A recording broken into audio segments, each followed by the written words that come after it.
Assalamualaikum warahmatullahi wabarakatuh. Di video kali ini aku akan bagiin ke teman-teman semua mengenai update terbaru terkait lokasi dan jadwal ujian tahap kedua SPMB Politeknik Statistik STIS. Jadi sudah diupdate ya teman-teman. Lokasi dan jadwalnya langsung saja kita cek. Nah, ini merupakan lokasi ujian mulai dari Provinsi Aceh, Sumatera Utara sampai dengan yaitu Provinsi Papua. Jadi udah 34 provinsi yang diupdate mengenai jadwalnya. Jadi teman-teman langsung aja cek di mana teman-teman mengikuti ujian tahap kedua ini. Kita misalkan ya teman-teman, untuk di Sumatera Utara, lokasi tesnya itu di BPS Provinsi Sumatera Utara, di mana beralamat di Jalan Asrama nomor 179.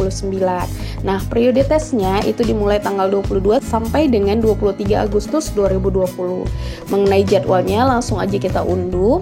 Teman-teman silakan klik unduh. Jadi teman-teman, ringkasan alokasi peserta ujian PMB Politeknik Statistik STIS tahun 2020 di Medan.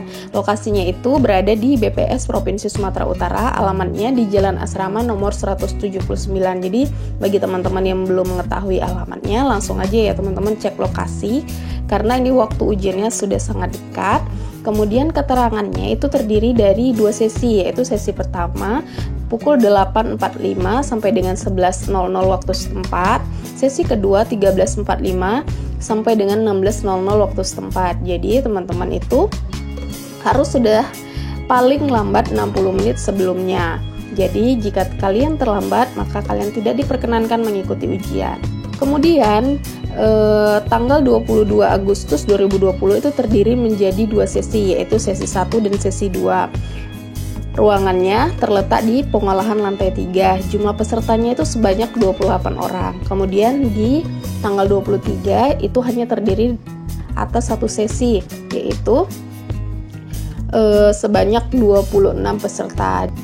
Oke, langsung aja teman-teman kita lihat alokasi peserta ujian PMB Politeknik Statistik STIS tahun 2020 di Medan. Lokasinya itu BPS Provinsi Sumatera Utara, alamatnya di Jalan Asrama nomor 179. Ruangannya terletak di pengolahan lantai 3. Untuk tanggal 22 Agustus 2020 sesi 1 pukul 8.45 sampai 11.00 waktu setempat. Jadi ini udah dilampirkan ya teman-teman nama-namanya. Maka ujian tahap kedua ini akan dilaksanakan di tanggal 22 untuk sesi 1. Berikut juga teman-teman untuk sesi kedua dan untuk tanggal 23 Agustus untuk sesi 1. Jadi teman-teman bisa langsung unduh di mana teman-teman mengikuti ujian. Oke, mungkin banyak teman-teman yang bertanya-tanya apa-apa aja yang harus dipersiapkan untuk tahap kedua ini. Ini merupakan informasi penting yang sudah diupdate oleh pihak panitia. Langsung saja kita cek apa-apa aja yang disarankan kepada teman-teman atau apa-apa aja yang harus teman-teman bawa ketika teman-teman mengikuti ujian tahap kedua ini. Oke, ini ya teman-teman sudah diumumkan. Yang pertama yang harus teman-teman bawa yaitu kartu tanda peserta ujian masuk atau KTP-UM terbaru.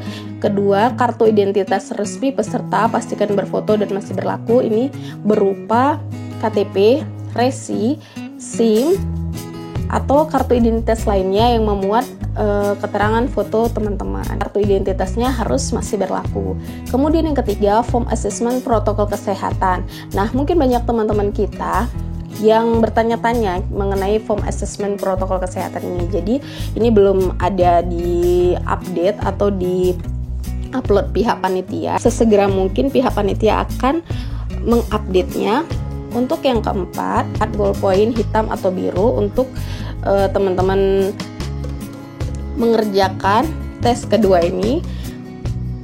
Kita lanjut, masker, pakaian dengan atasan berwarna putih dan bawahan berwarna hitam atau gelap, bukan dari bahan kaos atau jeans, serta menggunakan sepatu. Jadi ketika teman-teman mengikuti ujian SKDIS kemarin, bisa teman-teman kenakan di ujian tahap kedua ini. Lanjut, pakaian bersaku jika membawa telepon seluler. Jadi kalian diperbolehkan membawa telepon seluler dalam artian kalian sendiri yang menyimpannya, karena tidak disediakan tempat penitipan barang ya teman-teman. Dan yang terakhir disarankan membawa sarung tangan, face shield, dan hand sanitizer. Jadi teman-teman, ketika teman-teman mengikuti ujian tahap kedua ini, ada beberapa jadwal penting yang harus teman-teman ketahui. Yaitu ini pukul 8.45 untuk sesi pertama. Nah, ini juga sama kegiatannya untuk sesi kedua, yaitu pukul 13.45. Jadi ini serangkaian kegiatannya teman-teman, pukul 8.45 sampai dengan 19.15 untuk sesi pagi, dan untuk sesi siang yaitu mulai pukul 13.45 sampai dengan 14.15. Nah, mulai dari pukul 9.30 sampai pukul 11 untuk sesi 1 dan pukul 14.30 sampai 16.00 untuk sesi 2, kalian sudah memulai tes, yaitu apa-apa aja. Yaitu waktu tes yang tersedia itu sebanyak 90 menit, dihitung sejak peserta membuka soal. Batas waktu seleksi tiap peserta bisa berbeda-beda detik atau menitnya. Kemudian tidak diperkenankan untuk bertanya berkaitan dengan materi soal maupun jawaban. Nah, pukul 11 itu kan sudah selesai untuk sesi 1, dan untuk sesi 2 pukul 16.00. Jadi kalian sudah mengakhiri semua kegiatan ujian, dan kalian itu diminta mengumpulkan seluruh lembar coretan karena kalian tidak diperkenankan untuk membawa pulang lembar coretan. Dan selanjutnya kalian diperkenankan untuk keluar ke ruangan tes. Nah, itu dia serangkaian kegiatannya teman-teman, jadi teman-teman bisa pahami. Oke teman-teman, selamat menempuh ujian tahap kedua, semoga kalian berhasil. Demikian video kali ini. Terima kasih sudah nonton video ini sampai habis, dan mungkin ada beberapa pertanyaan yang mungkin kalian tidak pahami, silahkan tulis di kolom komentar. Aku akan langsung jawab di kolom komentar. Oke, sukses terus buat kalian semua. Wassalamualaikum warahmatullahi wabarakatuh.